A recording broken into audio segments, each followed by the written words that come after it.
ഈശ്വരനാണ്. ദൈവത്തിൻ്റെ സൃഷ്ടി മനുഷ്യൻ ഭംഗിയായിരിക്കണമെന്നും നന്നായിരിക്കണമെന്നും ദൈവത്തിന് ആഗ്രഹമുണ്ട്. എപ്പോഴും സന്തോഷത്തോടെ മനുഷ്യനിരിക്കണമെന്നും ആ മനുഷ്യന് സ്നേഹമുണ്ടാകണമെന്നും പരസ്പരം സ്നേഹിക്കണമെന്നും ഈശ്വരൻ ആഗ്രഹിക്കുന്നുണ്ട്. ഈ പരസ്പരം സ്നേഹത്തിന്റെ ഭാഗമായിട്ടാണ് വിവിധ വിശ്വാസങ്ങളിലുള്ള നമ്മൾ ഒരുമിച്ച് ഇവിടെ ആയിരിക്കുന്നത്. ഓരോരുത്തരായിരിക്കുന്ന അവരുടെ വിശ്വാസങ്ങളെ ബഹുമാനിക്കാനും ബഹുമാനിച്ചുകൊണ്ട് പരസ്പരം മാനവികത അല്ലെങ്കിൽ മനുഷ്യത്വം നിലനിർത്തുവാനും മനുഷ്യത്വത്തിലൂടെ നമ്മൾ പരസ്പരം സ്നേഹിക്കുവാനും ഒക്കെ ഈ നിമിഷങ്ങൾ നമുക്ക് മാറ്റുവാനായിട്ട് സാധിക്കണം. ഒരിക്കൽ യേശുക്രിസ്തു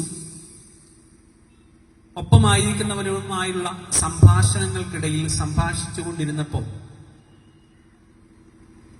അവിടെ പ്രധാനമായ ഒരു ചർച്ചയുണ്ടായി. ആ ചർച്ചയിൽ യേശു കർത്താവ് പറഞ്ഞു, കൂട്ടുകാരെ നിന്നെപ്പോലെ തന്നെ സ്നേഹിക്കണം. അപ്പോൾ ഒരാൾ ഓടി വന്ന് ചോദിച്ചു, അല്ലയോ യേശുവേ, ആരാണ് ഒരു നല്ല കൂട്ടുകാരൻ? യേശു കർത്താവ് ഒരു കഥ പറഞ്ഞു. ഒരു ശമരിയക്കാരന്റെ കഥയാണ്. ഒരു മനുഷ്യൻ യെരുശലേമിൽ നിന്നും എരിഹോവിലേക്ക് പോവുകയായിരുന്നു. ഈ യാത്രാമധ്യേ ഒരു ഇടുങ്ങിയ വഴിയാണ്. രണ്ടു വശത്തും വലിയ മലകളുണ്ട്. ഈ മലകളുള്ള യാത്രയിലൂടെ കടന്നു പോകുമ്പോൾ ഈ യാത്ര വളരെ ദുർഘടം പിടിച്ചതാണ്. കാരണം കള്ളന്മാരുടെ ആക്രമണം ഏത് സമയത്തും ഉണ്ടാകാം. ഈ മനുഷ്യൻ കടന്നു പോകുമ്പോൾ തന്നെ കള്ളന്മാരുടെ ആക്രമണം ഉണ്ടാവുന്നു. അവശനായി ആ മനുഷ്യൻ അവിടെ കിടക്കുകയാണ്. അങ്ങനെ ഇരിക്കുമ്പോൾ ഒരു പുരോഹിതൻ അതുവഴി നടന്നു പോകുന്നുണ്ട്. ഈ മനുഷ്യൻ അവിടെ കിടന്ന് നിലവിളിക്കുന്നുണ്ടാവും, എന്നെ ഒന്ന് രക്ഷിക്കണം. അപ്പോൾ അദ്ദേഹം പറഞ്ഞു, എനിക്ക് ദേവാലയത്തിൽ പോകാനായിട്ട് സമയമായി, ഞാൻ പോവുകയാണ്. രണ്ടാമത് വേറൊരാള് കടന്നു വന്നു. പള്ളിയിലേക്ക് ബെല്ലടിക്കുന്ന കപ്പ്യാര് കടന്നു വന്നു. അപ്പോ അദ്ദേഹത്തോട് എന്നെ ഒന്ന് രക്ഷിക്കണമെന്ന് ആവശ്യപ്പെട്ടപ്പോൾ അദ്ദേഹവും പറഞ്ഞു, എനിക്ക് സമയമായി, ഞാൻ പോകുന്നു. പിന്നെ വന്നത് ഒരു ശമരിയക്കാരൻ. സാധാരണ യഹൂദന്മാരെ സംബന്ധിച്ചിടത്തോളം ശമരിയക്കാരുമായി അത്ര സ്നേഹത്തിലല്ല അവർ. എന്നാൽ ഈ മനുഷ്യൻ വന്നിട്ട് തൻ്റെ കുതിരപ്പുറത്ത് നിന്നിറങ്ങി ഇദ്ദേഹത്തെ ശുശ്രൂഷിച്ച് തൻ്റെ കുതിരപ്പുറത്തേക്ക് കയറ്റി ഒരു വഴിയമ്പലത്തിൽ കൊണ്ടാക്കി 2 വെള്ളിക്കാശ് കൊടുത്തിട്ട് പറഞ്ഞു, ഇനി എന്തെങ്കിലും അധികമായി വേണ്ടി വന്നാൽ ഞാൻ തിരിച്ചു വരുമ്പോൾ തന്നുകൊള്ളാം എന്ന് പറഞ്ഞിട്ട് ആ മനുഷ്യൻ പോയി. യേശു അവിടെ പറയുവാനായിട്ട് ആഗ്രഹിച്ചത് ഇതാണ് ഒരു യഥാർത്ഥ കൂട്ടുകാരന്റെ ക്വാളിറ്റി. ഇതാണ് ഒരു യഥാർത്ഥ കൂട്ടുകാരൻ. നിന്റെ ആവശ്യത്തിലിരിക്കുമ്പോൾ സഹായിക്കുന്നവനാണ്. മാനവികത എന്ത് എന്ന് ചോദിച്ചാൽ മറ്റുള്ളവരെ സഹായിക്കുകയും കരുതുകയും ചെയ്യുന്ന അനുഭവമാണ്. വേദനയിലിരിക്കുന്നവരുടെ വേദനയിൽ കണ്ണുനീരൊപ്പാൻ കഴിയുന്നതാണ് മാനവികത. മറ്റുള്ളവന്റെ വേദന നമ്മുടേതാക്കി മാറ്റുമ്പോഴാണ് നമ്മൾ മനുഷ്യനായി മാറുന്നത്. മറ്റുള്ളവരുടെ വേദന കാണുമ്പോൾ നമുക്ക് നമ്മുടെ ഹൃദയത്തിൽ അത് എക്സ്പീരിയൻസ് ചെയ്യാൻ കഴിയുന്നുണ്ടെങ്കിൽ നാം മനുഷ്യനാണ് എന്ന് പറയുവാനായിട്ട് ഞാൻ ആഗ്രഹിക്കുന്നു. മറ്റുള്ളവരോട് കരുണ കാണിക്കുവാൻ, അവരുടെ വേദനയിൽ ഒന്ന് ആശ്വാസം പകരുവാൻ നമുക്ക് സാധിക്കണം. മറ്റുള്ളവർ വേദനിക്കുമ്പോൾ നമ്മുടെ ഹൃദയത്തിൽ ഉണ്ടാകുന്ന ഒരു വിങ്ങലുണ്ടല്ലോ, അതാണ് യഥാർത്ഥ സ്നേഹം. അതാണ് യഥാർത്ഥ ഹ്യൂമാനിറ്റി, മാനവികത. മറ്റുള്ളവർക്ക് വേദന അനുഭവിക്കുമ്പോൾ എക്സോറ ആരോ ആകട്ടെ, നമ്മുടെ വേദന എന്നത് അവരുടെ വേദന കാണുമ്പോൾ അവർ അതിന്റെ ഭാഗമായി മാറാൻ, ഒരു ആശ്വസിപ്പിക്കാനൊക്കെ സാധിക്കുമ്പോഴാണ് മാനവികതയ്ക്ക് അർത്ഥമുണ്ടാകുന്നത് എന്ന് നമുക്ക് കാണുവാനായിട്ട് സാധിക്കും. പ്രവാചക വചനങ്ങൾ ഇപ്രകാരം ഞാൻ ഓർക്കുകയാണ്, ഒരു പുഞ്ചിരി പോലും ദാനധർമ്മമാണ്. വേദനയിലിരിക്കുന്ന ഒരാളിന് ഒരു പുഞ്ചിരി നമുക്ക് കൊടുക്കാൻ പറ്റിയാൽ അത് അദ്ദേഹത്തോട് ചെയ്യുന്ന ഏറ്റവും വലിയ അനുഗ്രഹമാണ്, അല്ലെങ്കിൽ അദ്ദേഹത്തിന് വേണ്ടി നമ്മൾ ചെയ്യുന്ന ഏറ്റവും വലിയ കാര്യമാണ്. മറ്റുള്ളവർക്ക് പുഞ്ചിരി പ്രദാനം ചെയ്യുന്നവരായി ഈ ലോകത്തിൽ നമുക്ക് ജീവിക്കാനായിട്ട് ശ്രമിക്കാം. നമ്മൾ ഏത് ഉപജീവന മാർഗങ്ങളിലായിരുന്നാലും ഏത് സാഹചര്യങ്ങളിലായിരുന്നാലും നമ്മളായിരിക്കുന്ന ഇടങ്ങളിൽ നല്ല പുഞ്ചിരികൾ പ്രദാനം ചെയ്യുവാൻ നമുക്ക് സാധിക്കണം. ഒരു ഡോക്ടറുടെ അടുത്തേക്ക് പോയാൽ നമ്മൾ ആഗ്രഹിക്കുന്നത് ആ ഡോക്ടർ ചിരിച്ചുകൊണ്ടെന്ന് സംസാരിക്കണമെന്നാണ്. പക്ഷെ പലപ്പോഴും നമുക്കത് കിട്ടാറില്ല, പലപ്പോൾ കിട്ടാറുമുണ്ട്. ഏത് മേഖലയിലായിരുന്നാലും ആയിരിക്കുന്ന ഇടങ്ങളിൽ പുഞ്ചിരി പ്രദാനം ചെയ്യുന്നവരായി നമുക്ക് മാറണം. നമ്മുടെ ഭവനങ്ങളിൽ ഈ പുഞ്ചിരി ഉണ്ടാകണം. ഞാനൊരു തമാശ ചോദ്യം ചോദിക്കട്ടെ. ഇന്ന് നിങ്ങളുടെ കുടുംബാംഗങ്ങളുടെ മുഖത്ത് നോക്കി ചിരിച്ചിട്ട് വന്ന എത്ര പേരുണ്ട്? നമ്മുടെ കുടുംബാംഗങ്ങളുടെ മുഖത്ത് നോക്കി നല്ലൊരു ചിരി പാസ്സാക്കിയിട്ട് ഇവിടെ വന്ന എത്ര പേരുണ്ട്? നിങ്ങൾ പെട്ടു. നമ്മളെല്ലാവരും പലപ്പോഴും ഇങ്ങനെയാണ്. ഒരു മെക്കാനിക്കൽ ലൈഫാണ്. എനിക്ക് വരുമ്പോൾ ചോറ് റെഡിയാക്കി വെച്ചിരിക്കണം, വരുമ്പോൾ ഡ്രസ്സെല്ലാം ശരിയാക്കി വെക്കണം, ആ കാര്യങ്ങളെല്ലാം ചെയ്യണം, ഈ കാര്യങ്ങളെല്ലാം ചെയ്യണം. ഭാര്യയും വരുമ്പോൾ നമ്മളോട് പറയും, നിങ്ങൾ വരുമ്പോൾ ആ സാധനമായി കൊണ്ടുവരണം, ഈ സാധനമായി കൊണ്ടുവരണം. എല്ലാ കാര്യവും ഭംഗിയായി നടക്കുന്നുണ്ട്. പക്ഷേ ഒന്ന് മുഖത്ത് നോക്കി ചിരിക്കാൻ എനിക്കും നിങ്ങൾക്കും കഴിയാതെ പോകുന്നു. അത് നമ്മുടെ പരാജയം തന്നെയാണ്. നമ്മുടെ ഭവനത്തിൽ നിന്നും മാനവികത നമുക്ക് തുടങ്ങാം. കുടുംബാംഗങ്ങളോട് ഒരു മനുഷ്യത്വം നമുക്ക് കാണിക്കണം. കുടുംബാംഗങ്ങളോട് മനുഷ്യത്വം പ്രകടിപ്പിക്കാൻ അതിന് വലിയ ചെലവൊന്നുമില്ല. നല്ലൊരു പുഞ്ചിരി നൽകിയാൽ മതി. ഉപ്പയോട് നന്നായി ചിരിക്കാം, ഉമ്മയോട് നന്നായി ചിരിക്കാം, നമ്മുടെ വീട്ടിലുള്ള മറ്റ് കുടുംബാംഗങ്ങളോട് നന്നായി ഒന്ന് ചിരിക്കാം. ചിരി തീർച്ചയായും നമ്മിൽ അനുഗ്രഹം പ്രദാനം ചെയ്യും, അതിലുപരി മാനവികത കൂടെ പ്രദാനം ചെയ്യും. ഇത് തുടങ്ങേണ്ടത് നമ്മുടെ വീട്ടിൽ നിന്ന് തുടങ്ങണം, മറ്റൊരിടത്തൊന്നുമല്ല. നമ്മുടെ വീട്ടിൽ നിന്നാണ് തുടങ്ങേണ്ടത്. ഞാനൊരു വീട്ടിൽ ഒരിക്കൽ സന്ദർശനത്തിനായി പോയി. ആ വീട്ടിൽ ഒരു ആന്റി ഉണ്ട്. കാര്യങ്ങളൊക്കെ സംസാരിച്ചു കൊണ്ടിരുന്നതിനിടയിൽ ഞാൻ ആന്റിയോട് ചോദിച്ചു, ആന്റി എന്ത് പറ്റി, മുഖത്ത് ഒരു സന്തോഷമൊന്നുമില്ലല്ലോ? അപ്പോൾ ആന്റി എന്നോട് പറഞ്ഞു, അയ്യോ അച്ഛാ, ഈ വീട്ടിൽ എനിക്കെല്ലാം ഉണ്ട് കേട്ടോ. ഈ വീട്ടിലെല്ലാം AC ആണ്, മക്കൾക്ക് കാറുണ്ട്, എന്റെ ചേട്ടൻ ഗസറ്റ് റാങ്കിൽ നിന്ന് പെൻഷൻ ആയാളാണ്, എല്ലാം ഉണ്ട് കേട്ടോ. പക്ഷേ എനിക്ക് ഈ വീട്ടിൽ സന്തോഷമില്ല അച്ഛാ. ഈ വീട്ടിൽ ഞാൻ വിവാഹം കഴിഞ്ഞ് വന്നതിന് ശേഷം ഒന്ന് നന്നായി ചിരിച്ചിട്ടില്ല. ഈ വീട്ടിൽ ഞാൻ വിവാഹം കഴിഞ്ഞ് വന്നതിന് ശേഷം നന്നായി ചിരിച്ചിട്ടില്ല. ഒരു നല്ല ഉമ്മയുടെ മകളായിരുന്ന കാലഘട്ടത്തിൽ അവിടെ സന്തോഷമൊക്കെ ഉണ്ടായിരുന്നു. പക്ഷേ എന്റെ ഈ വീട്ടിൽ വന്നതിന് ശേഷം ഞാൻ ചിരിച്ചിട്ടില്ല. എന്റെ ഭർത്താവ് മദ്യപാനിയല്ല, എന്റെ മക്കളാരും മോശമായ ജീവിതം നയിക്കുന്നവരല്ല, അവരെല്ലാവരും നന്നായി ജീവിക്കുന്നവരാ. പക്ഷേ ഈ വീട്ടിൽ എന്നും കുത്തുവാക്ക് മാത്രമാണ്, ചിരിക്കാനൊരവസരമില്ല. നമ്മുടെ കുടുംബാംഗങ്ങളുടെ മുഖത്ത് നോക്കി ചിരിക്കാമോ? ഒന്ന് ചോദിക്കാമോ, അറിയൂ ഓക്കെ, നിങ്ങൾ ഓക്കെ ആണോ? ഒന്ന് ചോദിക്കാമോ? കുടുംബാംഗങ്ങളോടൊന്ന് ചോദിക്കാം, നീ ഇന്ന് ഹാപ്പിയാണോ? ഒന്ന് മുഖത്ത് നോക്കി ഒന്ന് ചിരിക്കാൻ നമുക്ക് സാധിക്കണം. നമ്മുടെ മാനവികത തുടങ്ങേണ്ടത് നമ്മുടെ ഭവനങ്ങളിൽ നിന്നാണ്. മനുഷ്യത്വം തുടങ്ങേണ്ടത് ഭവനങ്ങളിൽ നിന്നാണ്. നല്ല ഭവനങ്ങൾ രൂപപ്പെടുമ്പോഴാണ് നല്ല സമൂഹം രൂപപ്പെടുന്നത്. ആ ഭവനങ്ങളിൽ നിന്നും മാനവികതയെ നമുക്ക് രൂപപ്പെടുത്തിയെടുക്കാൻ സാധിക്കാം. നല്ല മനുഷ്യത്വത്തെ രൂപപ്പെടുത്തിയെടുക്കാൻ നമ്മുടെ ഭവനത്തിൽ നിന്ന് നമുക്ക് തുടങ്ങാം. സ്നേഹം പ്രദാനം ചെയ്യുന്ന കുടുംബങ്ങളാകണം. എങ്ങനെയാ സ്നേഹം പ്രദാനം ചെയ്യണേ? സ്നേഹമുണ്ട് എന്ന് പറയുന്നതിലല്ല, മറിച്ച് അത് എക്സ്പീരിയൻസ് ചെയ്യണം. നമ്മുടെ കൂടെയുള്ള ആൾ അനുഭവിക്കണം. എങ്ങനെ അനുഭവിക്കും? ചിലപ്പോൾ ഒരു തലോടലാകാം, ചിലപ്പോൾ ഒന്ന് ചേർത്ത് പിടിക്കലാകാം. സ്പർശനത്തിന് വല്ലാത്ത ഒരു ഗുണമുണ്ട്, അല്ലെങ്കിൽ പങ്കുണ്ട്. ഒന്ന് സ്പർശിക്കാൻ, ഒന്ന് തലോടാൻ, ഒന്ന് ചേർത്ത് പിടിക്കാൻ നമുക്ക് സാധിക്കണം. നമ്മുടെ കുടുംബങ്ങളിൽ നമ്മുടെ കൂടെയുള്ള നമ്മുടെ ഉമ്മയെ, നമ്മുടെ ഉപ്പയെ, നമ്മുടെ ഭാര്യയെ, മക്കളെ ഒക്കെ ചേർത്ത് പിടിക്കുമ്പോൾ സ്പർശനം സ്നേഹം പ്രദാനം ചെയ്യുന്ന ഒന്നാണ്. മറ്റൊന്ന്, ഗിഫ്റ്റുകൾ നൽകാം. ചെറിയൊരു ഗിഫ്റ്റ് ആയാലും മതി. നമ്മുടെ ഭാര്യയും കിക്കാറ്റൊക്കെ കഴിക്കും കേട്ടോ.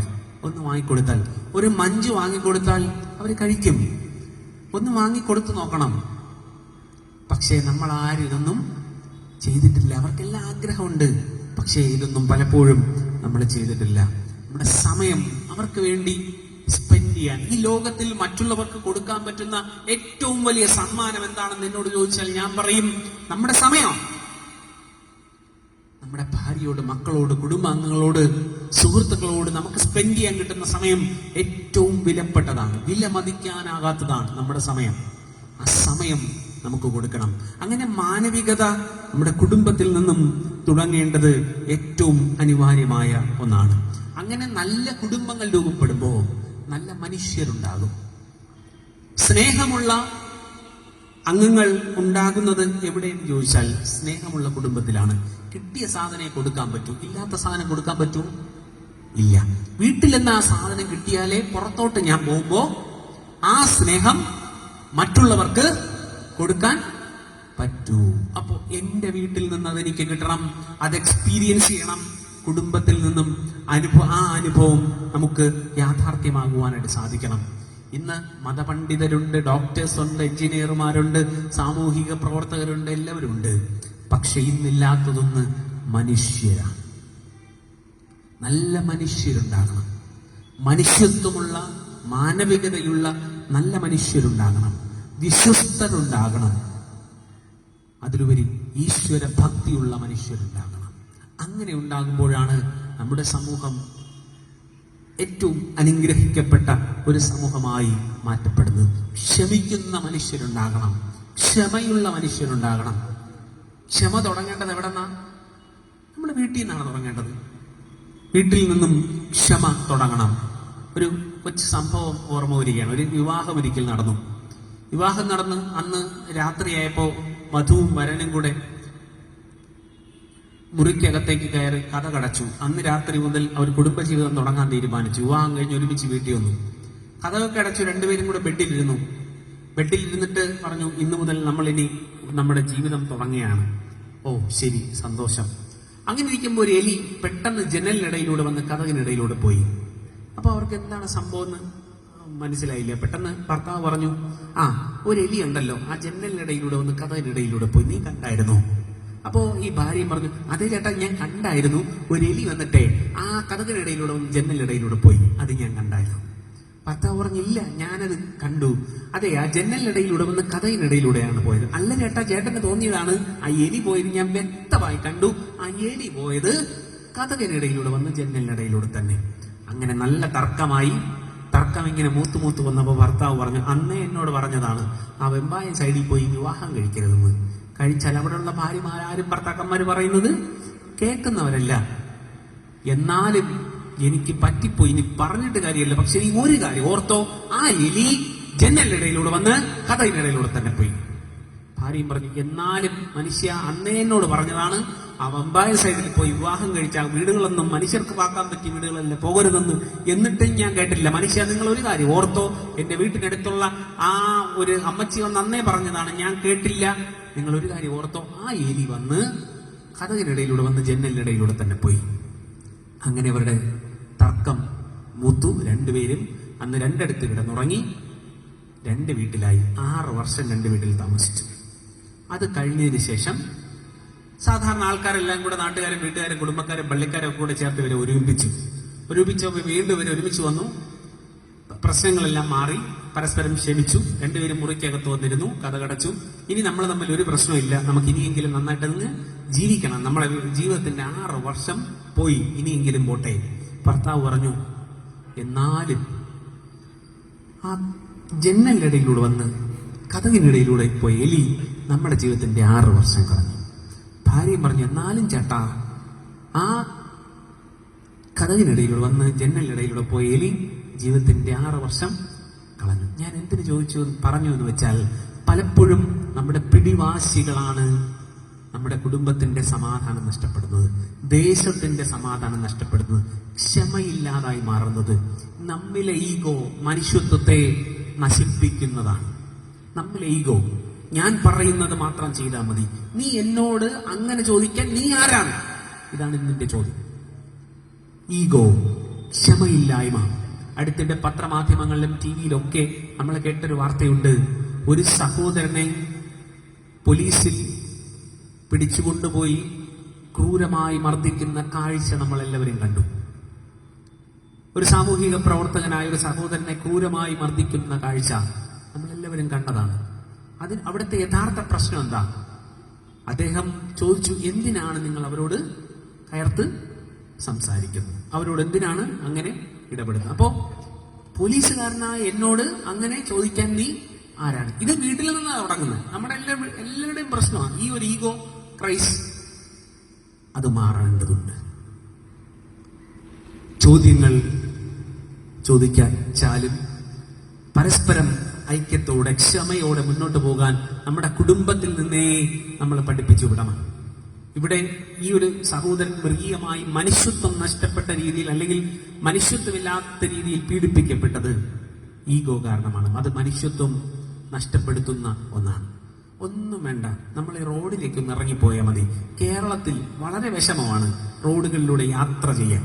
ഒന്ന് നോക്കാം, കേരളത്തിലൂടെ നമ്മൾ പോകുമ്പോൾ വാഹനം ഒന്ന് തിരിച്ചെടുത്താൽ അതിൻ്റെ ഇടയിൽ കൂടെ കയറിപ്പോകും. നമ്മളൊന്ന് കൈ കാണിച്ചിട്ട് ക്രോസ് ചെയ്യാൻ നോക്കിയാൽ കൈ കാണിച്ചാലും അതിൻ്റെ ഇടയിൽ കൂടെ കയറിപ്പോകും. കാരണം അയാൾക്കൊരു ഈഗോ അപ്പോൾ വർക്കൗട്ട് ആവും. എന്താന്ന് ചോദിച്ചാൽ, ഇനിയിപ്പോ ഞാൻ നിർത്തിയാൽ ഞാൻ കുറഞ്ഞവനാകില്ലേ, ഞാൻ മോശക്കാരനാകില്ലേ, അതുകൊണ്ട് അതിൻ്റെ ഇടയിൽ കൂടെ എനിക്ക് പോവാം. ഇന്നെന്റെ പ്രശ്നമാണത്. ഇന്ന് കേരളത്തിലെ റോഡുകളിൽ നമുക്ക് ക്രോസ് ചെയ്യാൻ പറ്റുമോ? വിശ്വസിച്ച് ക്രോസ് ചെയ്യാൻ പറ്റുമോ? രണ്ടും കൽപ്പിച്ചൊരു വിശ്വാസത്തിൽ അങ്ങ് പോവുകയാണ്. വിശ്വാസം അതല്ലേ എല്ലാം. കാരണം ഇയാൾ എടുത്തോണ്ട് വരുമോ ഇല്ലെന്ന് നമുക്കറിയില്ല. പെട്ടെന്നൊരു വാഹനം വന്നു, നമ്മുടെ വാഹനം ഒന്ന് തടയപ്പെട്ടാൽ പിന്നെ കൈക്ക് സിമ്പലുകളായി പലരുടെയും വിളിക്കുന്ന അസഭ്യ വാക്കുകളായി മനുഷ്യത്വമില്ലാത്ത പ്രവർത്തനങ്ങൾ മനുഷ്യരുടെ ഇടയിൽ നിന്നും ഉണ്ടാകുന്നു എന്നുള്ളതാണ്. അങ്ങനെയല്ല, നല്ല കുടുംബങ്ങൾ ഉണ്ടാകട്ടെ. ആ നല്ല കുടുംബങ്ങളിൽ നിന്ന് നല്ല മാനവികത പുറപ്പെടുവിക്കുന്ന, മനുഷ്യനെ സ്നേഹിക്കുന്ന മനുഷ്യരെ ഉണ്ടാകണം. മറ്റുള്ളവരെ സ്നേഹിക്കുന്നവരുണ്ടാകണം. മനുഷ്യനെ ചേർത്ത് പിടിക്കുന്നവരുണ്ടാകണം. വേദപുസ്തകത്തിൽ ഇപ്രകാരം പറയുന്നു, ഞാൻ മനുഷ്യരുടെയും ദൂതന്മാരുടെയും ഭാഷയിൽ സംസാരിച്ചാലും എനിക്ക് സ്നേഹമില്ല എങ്കിൽ എനിക്ക് ഏതുമില്ല. പരസ്പരം സ്നേഹിക്കുവാൻ, പരസ്പരം പങ്കുവയ്ക്കുവാൻ കഴിയുന്നതാണ് മാനവികത. നമുക്ക് എന്തൊക്കെ ഉണ്ടെന്ന് പറഞ്ഞാലും മറ്റുള്ളവരെ സ്നേഹിക്കാൻ കഴിഞ്ഞില്ലെങ്കിൽ അതുകൊണ്ട് ഒരർത്ഥമില്ല. നമ്മൾ എത്ര ദൈവത്തിന്റെ അടുത്ത ആളാണെന്ന് പറഞ്ഞാലും സഹോദരനോട് സ്നേഹിക്കാൻ കഴിഞ്ഞില്ലെങ്കിൽ, ആ സ്നേഹം പങ്കുവയ്ക്കാൻ കഴിഞ്ഞില്ലെങ്കിൽ, മനുഷ്യത്വം കാണിക്കാൻ കഴിഞ്ഞില്ലെങ്കിൽ നമ്മളൊന്നും മനുഷ്യരല്ല എന്ന് ഞാൻ പറയുവാനായിട്ട് ആഗ്രഹിക്കുകയാണ്. അവന്റെ ആവശ്യങ്ങൾ തിരിച്ചറിഞ്ഞ് അവനെ സഹായിക്കുന്നതാണ് യഥാർത്ഥ മനുഷ്യത്വം. അവരനെ ചിരി സമ്മാനിക്കുന്നതാണ് യഥാർത്ഥ മാനവികത. മറ്റുള്ളവരെ മുഖത്ത് നോക്കി ചിരിക്കാൻ, അവരനെ സ്നേഹിക്കാൻ എനിക്കും നിങ്ങൾക്കും സാധിക്കണം. 2016 ഉമ്മൻചാണ്ടി ഒരു പ്രോഗ്രാമിന് പങ്കെടുത്തപ്പോ ശിവാനി എന്ന 3ാം ക്ലാസ്സിലെ പെൺകുട്ടി ഉമ്മൻചാണ്ടിയെ നോക്കി വിളിച്ചു ഉമ്മൻചാണ്ടി. അവൾക്ക് വേണ്ടിയായിരുന്നില്ല വിളി. ആ വിളി അവളുടെ ക്ലാസ്സിലെ അമൽ കൃഷ്ണ എന്നൊരു പൈതലിന് വേണ്ടിയായിരുന്നു. അമൽ കൃഷ്ണയ്ക്ക് വീടില്ല, അത് ശിവാനിക്കറിയാം. 3ാം ക്ലാസ്സുകാരിയാ. അവൾ ശ്രമിച്ചപ്പോൾ ഒരു പയ്യന് വീടുണ്ടാക്കാൻ പറ്റി. അങ്ങനെയെങ്കിൽ ഞാനും നിങ്ങൾ ശ്രമിച്ചാൽ എത്രയോ പേരെ സഹായിക്കാൻ പറ്റും. 3ാം ക്ലാസ്സുകാരി വിചാരിച്ചപ്പോൾ ഒരു വീടുണ്ടാക്കാൻ പറ്റി. അവർക്കറിയാം ഉമ്മൻചാണ്ടി അന്നത്തെ മുഖ്യമന്ത്രിയാണ്, അയാൾ വിചാരിച്ചാൽ നടക്കും. മാനവികത ഇന്നും നഷ്ടപ്പെട്ടിട്ടില്ലേ? മാനവികത. ആ ഒരു കുട്ടി വിചാരിച്ചപ്പോൾ മറ്റൊരു കുടുംബത്തിന് ഒരു സഹായമായി, അപരന് ഒരു സഹായമായി മാറി. എനിക്കും നിങ്ങൾക്കും ഇതുപോലെ മറ്റുള്ളവർക്ക് സഹായമായി മാറുവാനായിട്ട് സാധിക്കണം. പ്രവാചകന്റെ വാക്കുകൾ ഇപ്രകാരമാണ്, അപരന്റെ വിശപ്പ് നിന്റെ ആത്മീക പ്രശ്നമായി മാറണം. അപരന്റെ വിശപ്പ് നിന്റെ ആത്മീയ പ്രശ്നമായി, അപരന്റെ ആവശ്യങ്ങൾ, അവരെ സഹായിക്കാൻ എനിക്കും നിങ്ങൾക്കും സാധിക്കുമ്പോൾ മാനവികത എന്റെയും നിങ്ങളുടെ ഉള്ളിലുണ്ടാവും. മനുഷ്യനായി ഞാൻ നിങ്ങൾ മാറും. അതിന് ഈശ്വരൻ നമ്മെ ഓരോരുത്തരെയും സമൃദ്ധി അനുഗ്രഹിക്കുമാകട്ടെ. ആമേൻ.